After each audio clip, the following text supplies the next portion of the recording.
to you guys about a couple things. Number one, first thing is this. Putting gig work in perspective. What are we? What do we do in understanding yourself? Listen, I've been in this experiment for 2 years, right? And I've met a lot of people. I've talked to a lot of people. I've watched a lot of YouTube. I've experienced a lot myself. And what I want to tell you is this. The biggest problem that we have right now is that we are allowing our minds to be exploited by the apps, right? That's it. Because what we are is really simple. We are contract workers. We don't work until we accept a contract. Plain and simple.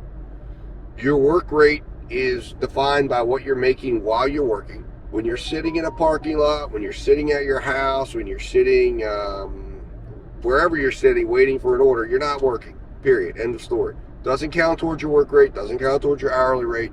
You're just flat out not working.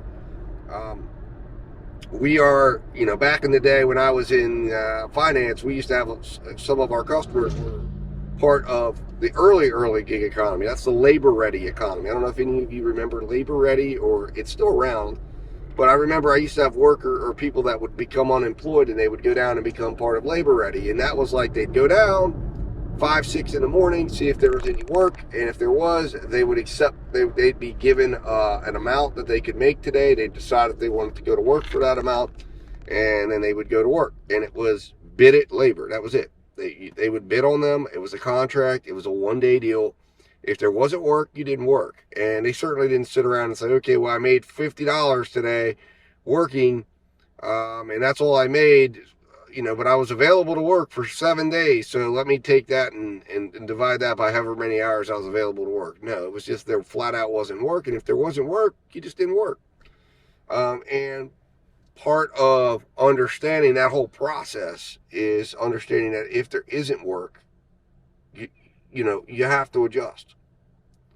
And you have to adapt. And essentially, you have to react to the fact that there isn't work.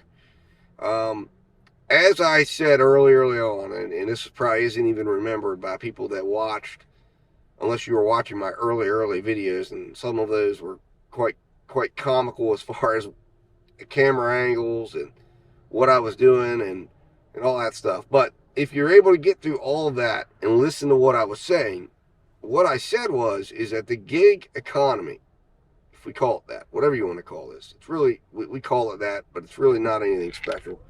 It's just it's just a work market, right?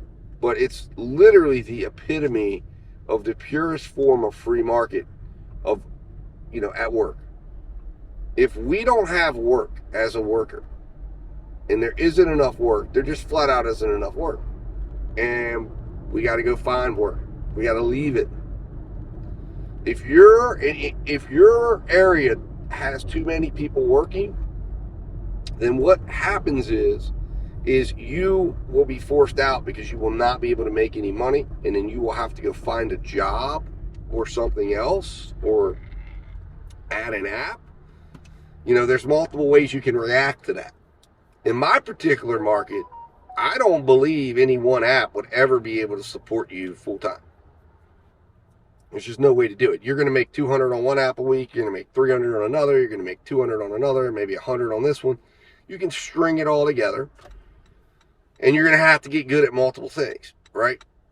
That's my market. Now, if I drove an hour every day down the road, there are a couple markets that are big city markets that I could literally walk into. Now, I don't know them very well. I don't know the areas. I don't know the restaurants yet. It'd probably take me a month or two to get good at that market. But I could go down to that market and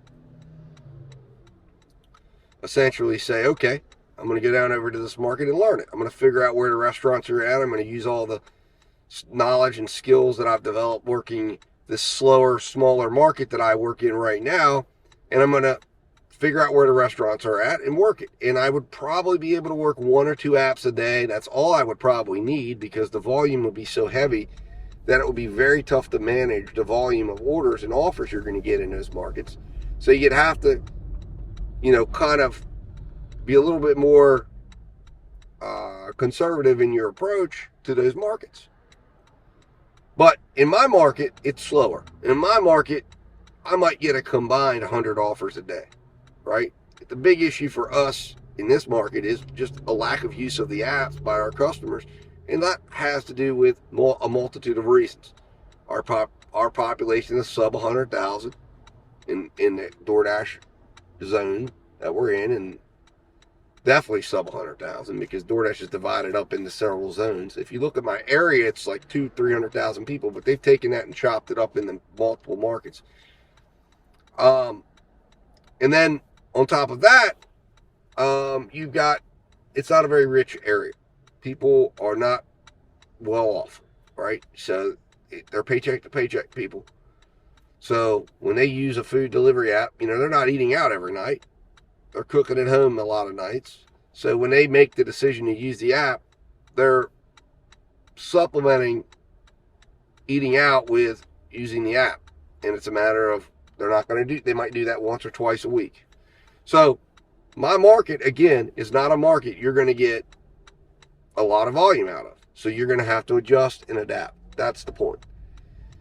But we continue to try to look at this as a job. We continue to blame everybody, DoorDash, all the apps. We continue to see what the human mind wants us to see. And we have to understand that the human mind always sees conspiracy, always sees things that aren't there necessarily.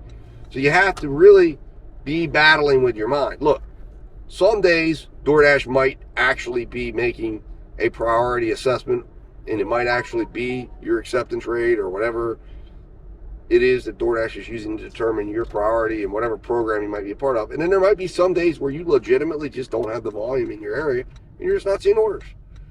DoorDash manipulates the fact that it is slow sometimes. And they've oversaturated markets with dashers.